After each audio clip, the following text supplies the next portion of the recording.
She showed up the moment my boat touched the water. No hello, no warning.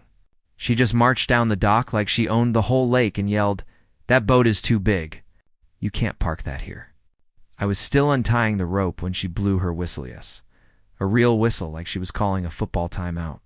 Behind her, a whole line of SUVs began pulling into her giant lodge. And suddenly it felt like she had brought an entire army with her. I tried to stay calm. But she shoved a paper in my face and said, "This lake is controlled by my HOA. And your boat violates rule number 1, no mega yachts." Almost laughed. Because there is no HOA on this lake. Never has been. But she kept waving that paper and shouting like she was seconds away from banning oxygen. Then she snapped her fingers. 2 of her men in fake uniforms rushed forward. "Tow his boat away right now." She screamed, "I don't care where he lives, he's not allowed here." They weren't even looking at the paper. They were just trying to impress her. I didn't move, because I knew something she didn't. This wasn't her lake. This wasn't her dock. And that boat she was trying to tow, it wasn't mine. It belonged to someone she absolutely did not want to mess with. And he was already on his way. Her voice got louder. Her fake cops pulled out a tow line. And for a moment, I watched them, wondering how far she would go before she realized she was about to start a fight she couldn't win. The water behind us started to ripple. Someone powerful was coming. The water behind us split as a sleek black patrol boat rushed toward the DR fast, silent and official in a way her HOA officers could never fake. Karen froze for half a second, then quickly pointed at it like she had summoned it herself. "That's my enforcement team," she shouted. "They're here to remove your illegal yacht."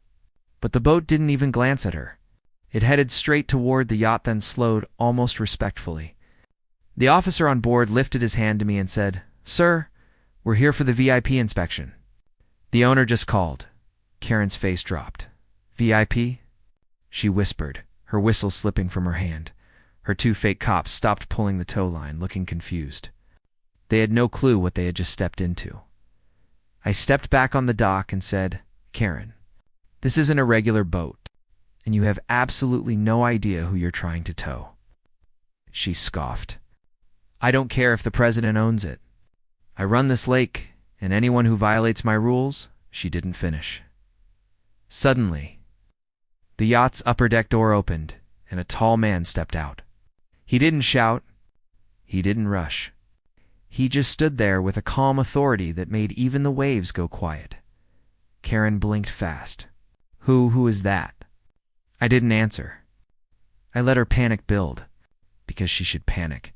The man looked down at Karen and said, in a voice that carried across the whole dock, "Why are you touching my boat?" Her knees almost buckled. She wasn't expecting that. She wasn't expecting him. And this was just the beginning of her nightmare. Karen straightened, her shoulders like she suddenly remembered her imaginary power.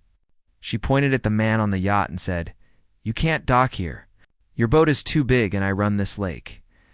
So unless you want your membership revoked," he didn't even blink. He just stepped closer to the railing, looking down at her with the kind of calm that makes people nervous. "Membership?" he said, "Karen. There is no HOA here." She froze again, but she tried to recover. "Well, there is now. I formed one last month. I sent out notices." I held up the notice she shoved at me earlier. "You wrote this on a home printer. You didn't even spell regulation right." Her jaw tightened. "I don't need spelling to enforce rules." The real officer on the patrol boat let out a tiny laugh before quickly covering it with a cough. Karen heard it. Her face went red, angry red, not embarrassed red. She spun toward him and yelled, "You, arrest him. That man is illegally docking a vessel on HOA property." The officer stepped off the boat slowly, almost pitying her. "Ma'am, this dock is owned by the state. And that yacht," the man on the yacht finished his sentence for him quietly, "is government property." Karen's mouth dropped open. Her fake officers looked like they wanted to melt into the water. The man stepped off the yacht and walked down the dock. As he approached, Karen took a step back, then another, and another. "You tried to tow a federal vessel," he said. "You impersonated law enforcement. And you attempted to claim ownership of a lake you don't even have rights to. Karen's voice shook. I didn't know. I thought I was told by who? He asked. Karen didn't answer. Because the truth was simple. She had made everything up. And now she was caught. But she still had one more trick planned. A desperate one. Karen backed up until her heels hit the grass. She suddenly pointed toward the long line of black SUVs parked outside her giant lodge. There with me, she yelled. My club is arriving. And you can't tell us what to do on our lake. One by one, doors swung open. And almost 50 people stepped out, all wearing the same matching jackets with giant HOA initials printed on the back. They weren't police. They weren't officials. They were just a group of angry, entitled people who believed every rumor she fed them. They marched toward the dock like they were about to seize it. Karen smirked, confidence flooding back. You see, my community supports me, and we vote here. So if we say the yacht leaves, then it leaves? I felt the officer beside me tense. The man from the yacht didn't move at all. He waited until the entire group lined up behind Karen. Then he spoke softly. You brought your whole club here for this? Karen lifted her chin proudly. Yes, and we'll call every boat, every tow truck, every before she could finish. The officer raised his radio. Control, confirm, he said. A calm voice responded instantly. Confirmed. The entire Shoreline Lodge is sitting on restricted land. Enforcement units arriving now? Karen blinked. Restricted? What? No, this lodge is mine. I host events here. The officer nodded toward the road, and then they arrived. Real police, dozens of them driving in from the trees, lights flashing but sirens off, moving with the quiet confidence of people who had actual authority. Karen's entire group fell silent as the cars formed a line across the lawn. Karen spun in a circle, confused. Why are they here? The yacht owner stepped closer, his voice calm but sharp. Because every document you filed, every boundary you drew, every rule you created, was on land that doesn't belong to you. The state has been investigating for months. And today, you made it easy for us. Her club members looked around nervously. Several were already stepping back toward their cars. Karen's voice cracked. Wait, this is a misunderstanding. I just wanted control. I just wanted order. By lying? He asked. Her lips trembled. But then desperation lit her eyes. She pointed at me. This is Ice's fault. She screamed, Arrest him! He brought that boat. He started everything. Dozens of eyes turned toward me, and she had no idea that accusing me was about to make everything worse for her. Everyone went quiet when she pointed at me. Like the entire lake froze for a second. Karen marched toward the officers, waving her arms wildly. He's trespassing. She shouted. He brought that giant boat to break my rules. He's dangerous. Arrest him now. I didn't speak. I didn't move. I just looked at her and waited. The officer from the patrol boat stepped between us. Ma'am, he said slowly, do you even know who you're accusing? Karen threw her hands up. A nobody. A troublemaker. Someone disrespecting my HOA. The man from the yacht finally turned his full attention toward her. His tone changed, not loud but heavy, like a door closing. You should stop talking, he warned. Karen ignored him completely. No, I'm the victim here. He provoked me. He set me up. That's when the officer tapped his radio again. Control, he said. Confirm identity on the civilian by the dock. A short pause. Then a reply came through the speaker, confirmed. He is the landowner on record for the entire east side of the lake, including the dock, including the shoreline Karen trespassed on. A landowner? No, that can't be right. He can't own this much.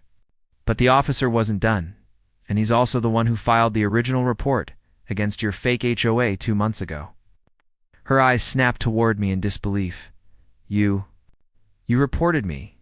I nodded calmly. The day you tried to tow my neighbor's kayak for being too colorful? Gasps rippled through her crowd. A few of her officers quietly removed their jackets. Karen wasn't giving up. She grabbed the fake notice from my hand and waved it again. This is real. I have rights. The yacht owner stepped forward, his voice now sharp enough to cut her excuses in half. You trespassed. You forged documents. You impersonated officers. You tried to seize state property. And now, you've just attempted to accuse the legal landowner of a federal crime. Karen stumbled back, shaking her head. No, I didn't know. I was standing up for the community. I thought you didn't think, he said. You wanted control. And you picked the wrong lake. Real officers began moving toward her. Her club members scattered, pretending they barely knew her. And Karen. She looked like a cornered animal trying to find one last escape, and she took it. In a panic, she lunged toward the patrol boat, grabbed the radio, screamed into it.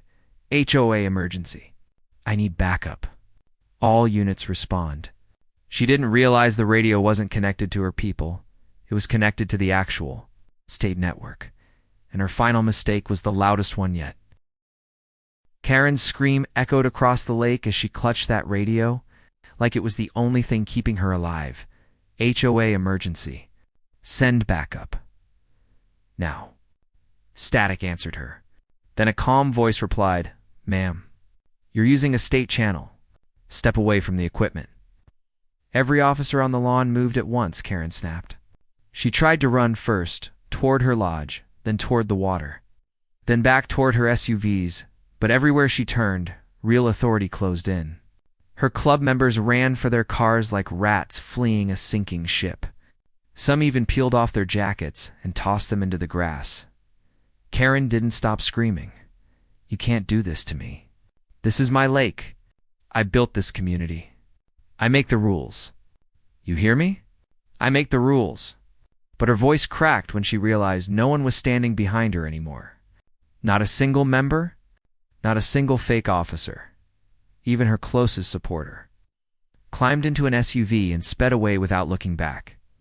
The patrol officer held out a hand.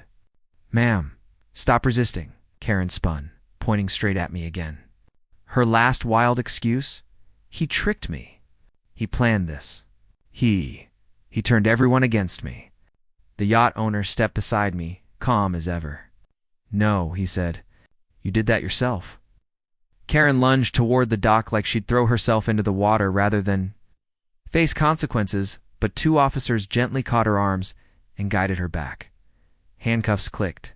Her voice turned from rage to panic. Double quotes, wait dash, please dash, just give me a warning.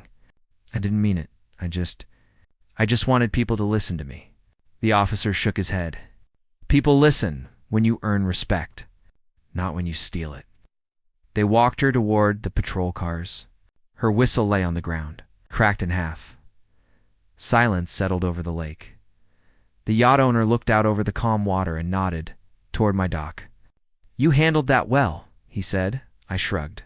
She made it pretty easy. He smiled finally and offered his hand. We'll be removing her lodge and her fake HOA records. You'll get full control of your shoreline again. And the boat? I asked. He looked back at the massive yacht. Keep it here. This lake is safer in your hands than hers. The officers cleared out. The fake HOA was gone. The shoreline felt peaceful, again real, quiet, free, as the sun dropped behind the trees. The yacht owner stepped back onto his deck and said one last thing before the door closed. People who fight for their land always win in the end. I stood on my dock as the gentle waves hit the wood. No sirens, no shouting, no fake rules. Just the sound of a lake finally getting its freedom back. And as Karen's convoy disappeared down the road, escorted by real police, one thought crossed my mind. This lake was never hers. It never would be. And today, she finally learned that the hard way.